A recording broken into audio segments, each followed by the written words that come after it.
Көптеген мұсылман ғұламаларының пікірінше, қарыз бергенде оған бір мерзімді белгілеу дұрыс емес. Өйткені қарыз мерзімін белгілеу оның қарыздық мағынасын бұзып, өсімқорлық мағынасына ұқсас қылады.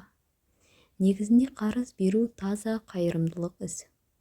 Ал Абу Ханифа мазхабының ғалымдары қарыздың мерзімін төмендегі 4 жағдайға белгілеуге болады дескен.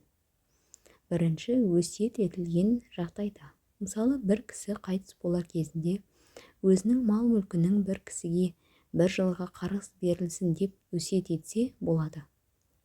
Ондай жағдайда марқұмның мұрагерлерінің борышкер кісіден қарыздарын белгіленген мерзімнен бұрын талап етулеріне қақылары жоқ. Екінші, қарыз мойындалмаған жағдайда. Егер қарызгер алған қарызын қайтарғысы келмесе, немесе мойындамаса, қарыз берген тараптың одан алған қарызын белгілі бір мерзімде қайтаруын талап етуіне құқылы. Мұндай жағдайда қарызды қайтару мерзімін белгілеу міндетті іске айналады. Үшінші, қазылық үкім шығарылғанда. Іске үкім етуші қазының шешімі бойынша берілген қарызды қайтару мерзімі белгіленсе болады. Төртінші, қарыз алушы мойнындағы қарызын басқа бір кісіге аударған жағдайда қарыз иесінің қарызды қайтару мерзімін белгілеуіне болады. Алайда имам Малик қарыздың мерзімін белгілеуге болатындығы туралы пікір айтқан. Онысында мына аят пен хадистегі дәлел ретінде келтірілген. Алла Тағала былай дейді: егер сендер бір-бірлеріңнен белгілі бір мерзімге бір қарыз алсаңдар, оны жазып қойыңдар.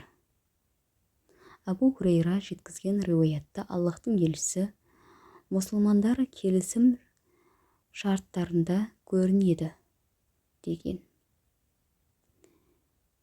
Сонымен қатар қарыздың мерзімін белгілеуге болатындығы туралы мына хадисте бар.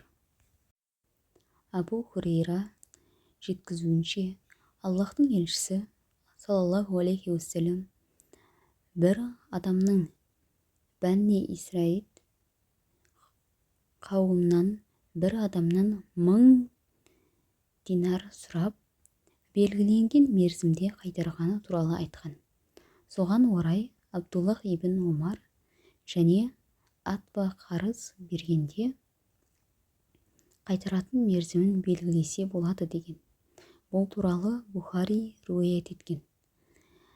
Біз өмір сүріп отырған заманда қалыптасқан жағдайдың талабы бойынша қарайтын болсақ, аталған қос пікірдің ішінде имам Маликтің пікірі дұрысырақ. Соңғы толқын ғалымдардың көпшілігі осы пікірді қолдайды.